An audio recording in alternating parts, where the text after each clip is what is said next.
আজকে আমি তোমাদের সাথে শেয়ার করব খুবই সহজ একটি রেসিপি, সেটা হলো মুরগির মাংসর ঝোল। চলো তাহলে রান্নাটা শুরু করে ফেলি। মুরগির মাংসের ঝোল বানানোর জন্য আমাদের লাগছে মুরগির মাংস। সেটা একদম আমি কেটে ধুয়ে নিয়েছি, সুন্দরভাবে পরিষ্কার করে নিয়েছি। আর এখানে আমি আলুটা একদম সেদ্ধ করে একদম ফ্রাই করে নিয়েছি নুন হলুদ দিয়ে। আর লাগছে এখানে আমার পেঁয়াজ কুচি, টমেটো কুচি, লঙ্কা কুচি, দুটো তেজপাতা, আদা রসুনের পেস্ট, গোটা গরম মশলা। এটাকে আমি একটু থেতলে নেব হালকা হবে। আর লাগছে হলুদ গুঁড়ো, লঙ্কার গুঁড়ো, নুন, চিনিটা পরিমাণ মতো। চলো তাহলে রান্নাটা শুরু করে ফেলি।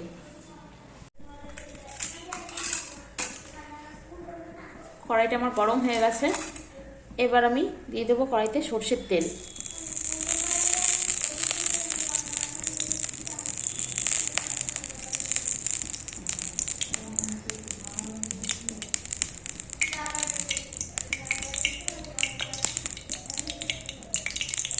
আমি কিন্তু আজকে একদম সামান্য তেলে রান্না করব,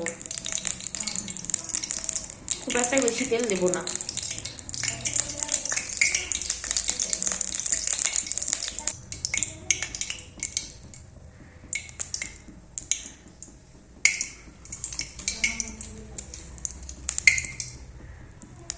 তেলটা আমার গরম হয়ে গেছে।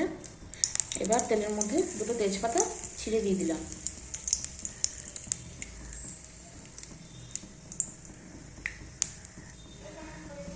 তারপর একটু চিনি দিয়ে দেবো, তাহলে কালারটা সুন্দর আসবে।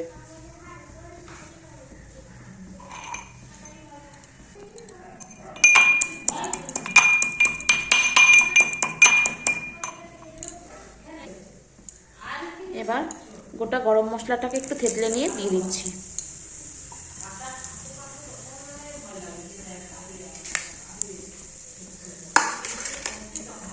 একদম আঁচটাকে একদম কমিয়ে দেবো এবার, যেহেতু কড়াইটা অনেকটা গরম হয়ে গেছে। এবার পেঁয়াজগুলো দিয়ে দেবো।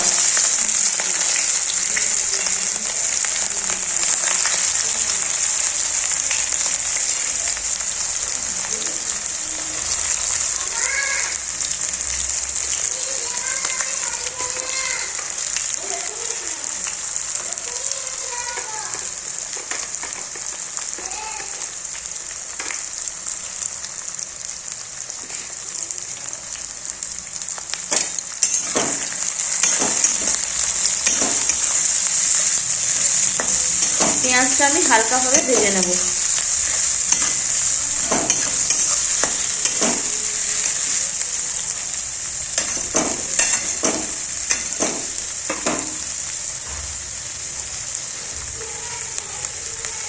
পাঁচশো গ্রাম মুরগির মাংসতে আমি 250 মানে দুটো বড় বড় সাইজের পেঁয়াজ কুচি দিয়েছি।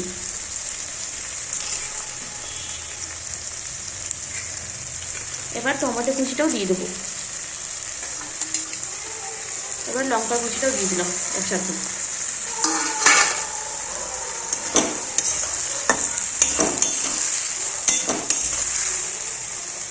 এর মধ্যে একটু নুন দিয়ে দেবো।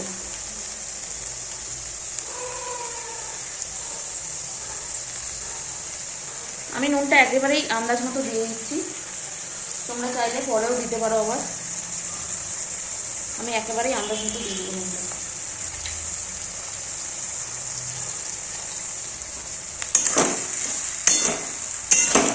নুনটা দেওয়ার ফলে পেঁয়াজগুলো, টমেটো, লঙ্কা একদমই নরম হয়ে যাবে। তোমরা চাইলে এতে ক্যাপসিকামও অ্যাড করতে পারো। এবার আঁচটাকে একটু বাড়িয়ে দেবো। আমি কিন্তু এখানে একটা বড় সাইজের টমেটো দিয়েছি আর 3টে লঙ্কা দিয়েছি। যেহেতু আমার লঙ্কাটা অনেক ঝাল ছিল, সেই জন্য আমি 3টে দিয়েছি। কাঁচা লঙ্কা দিলে একটু টেস্টটা বেশি ভালো হয়। পেঁয়াজটা আমার হালকা নরম নরম হয়েই এসছে, আর একটু হোক, তারপর মশলাগুলো দেবো। দেখছো তোমরা নুনটা দেওয়ার ফলে প্রায় অনেক তাড়াতাড়ি সেদ্ধ হয়ে গেছে পেঁয়াজগুলো। পেঁয়াজ, টমেটো, কাঁচা লঙ্কা, পেঁয়াজ দিয়ে জল বেরোতেও শুরু করে দিয়েছে, দেখছো। নাড়াচাড়া করতে করতেই আমরা এবার আদা রসুনের পেস্টটা ওর মধ্যে দিয়ে দেবো।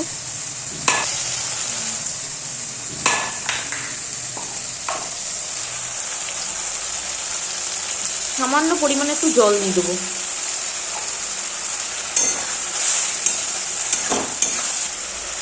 এবার দেবো হলুদ গুঁড়ো।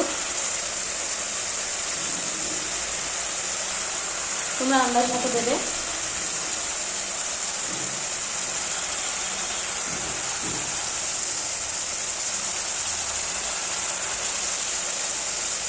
লঙ্কার গুঁড়ো,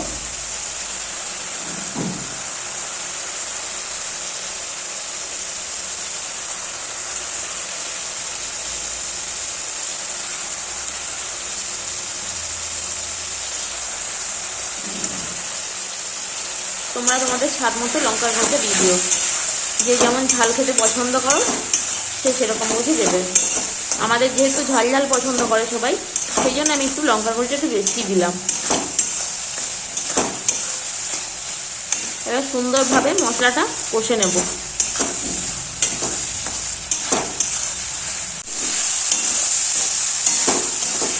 মশলাটা কিন্তু আমার কষানো প্রায় হয়েই গেছে, দেখতে পাচ্ছ তোমরা, গায়ে লেগে লেগে আসছে মশলাটা, আর তেলও ছাড়তে শুরু করে দিয়েছে।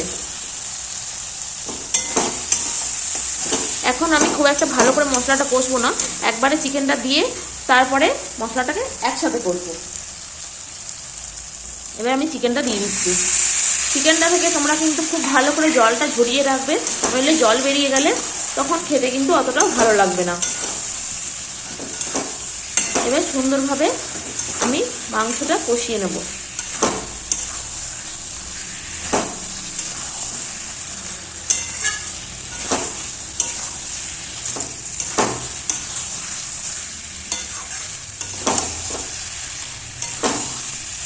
সুন্দরভাবে মশলাটাকে নেড়ে ছেড়ে নিতে হবে মাংসটার সাথে। তারপরে আঁচটাকে একটু কমিয়ে ঢেকে দিতে হবে। একটু কমিয়ে আমি ঢেকে দিচ্ছি।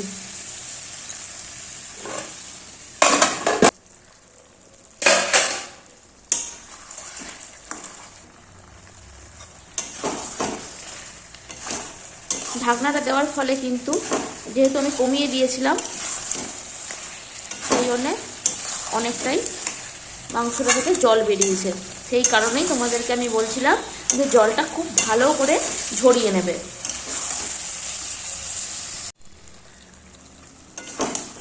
আঁচটা কিন্তু তোমরা বাড়িয়ে কমিয়ে করবে, তাহলে মাংসটা খুব সুন্দর লাগবে। কষার কাছেই মাংসের রান্না, যত ভালো করে কষবে ততই টেস্ট লাগবে খেতে। আর বেশি নাড়াচাড়া করলেও কিন্তু মুরগির মাংস ভেঙে যাবে। এখন আমরা একটু চিকেন মশলা দিয়ে দেবো, সামান্য পরিমাণ এখন দেবো, যেহেতু একটু ঝোল করছি সেই জন্যে পরে আরেকটু দেবো। আর জলটা দেওয়ার পরে আরেকটু চিকেন মশলা দেবো পরে। এখন সুন্দরভাবে একটু নেড়ে চেড়ে আঁচটাকে আবার একটু কমিয়ে দেবো। এখন আমি একটু বাড়িয়ে দিয়েছিলাম, আবার একটু কমিয়ে ঢেকে দেবো। সাইডে একটা পাত্রে আমরা একটু জল গরম বসিয়ে দেবো। দেখছো কেমন তেল ছাড়তে শুরু করে দিয়েছে।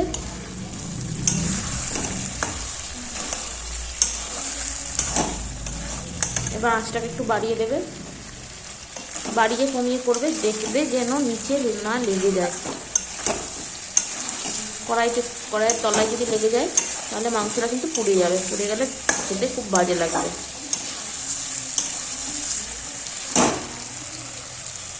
তেলটা একদম শুকিয়ে যাবে, তখনই ভাববো যে আমাদের মাংসর কষাটা রেডি হয়ে গেছে। কষা কিন্তু আমার হয়েই গেছে। এবার আলুটা দিয়ে দেবো।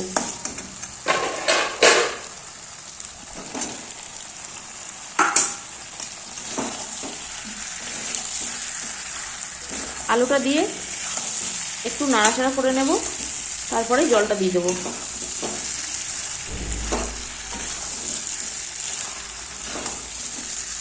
সুন্দর কিন্তু একটা গন্ধও বেরিয়ে গেছে।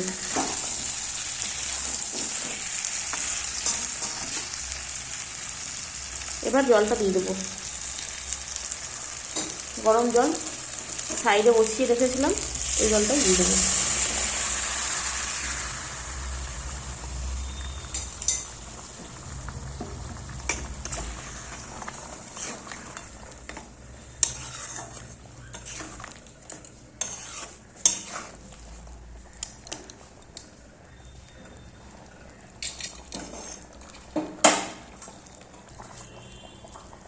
চিকেন মশলা দিয়ে দেবো, একদম সামান্য দিলাম, কারণ আগে একটু দিয়েছিলাম কষার সময় যে। এরপর ঢেকে দেবো, ঢেকে 5 মিনিট হবে, মানে একটু সেদ্ধ সেদ্ধ হয়ে যাবে, তারপরেই নামিয়ে দেবো। দেখো ফ্রেন্ডস, আমার কিন্তু মাংস রান্না একদমই রেডি, দেখতেই পাচ্ছ আলুগুলোও সেদ্ধ হয়ে গেছে খুব সুন্দর। তখন আমি যেহেতু হালকাভাবে একটু সেদ্ধ সেদ্ধ করেই নিয়েছিলাম আলুগুলো, সেই জন্য এখানে বেশিক্ষণ টাইম লাগলো না সেদ্ধ হতে। আমার কিন্তু একদমই হয়ে গেছে, এবার নামিয়ে নেব। তোমরা চাইলে এতে একটু ধনেপাতাও ছড়িয়ে দিতে পারো। যারা ধনেপাতা পছন্দ করো তারা দেবে, আর যারা পছন্দ করো না তারা দেবে না। চলো এবার নামিয়ে ফেলি।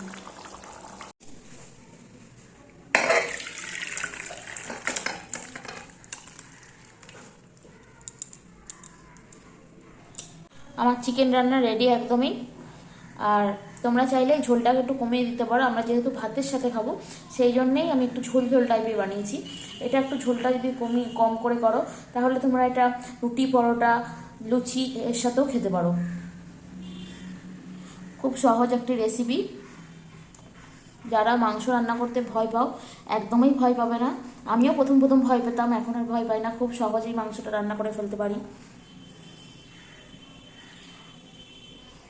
আর ভিডিওটা যদি ভালো লাগে থাকে like, comment, share and subscribe করতে একদম ভুলবে না।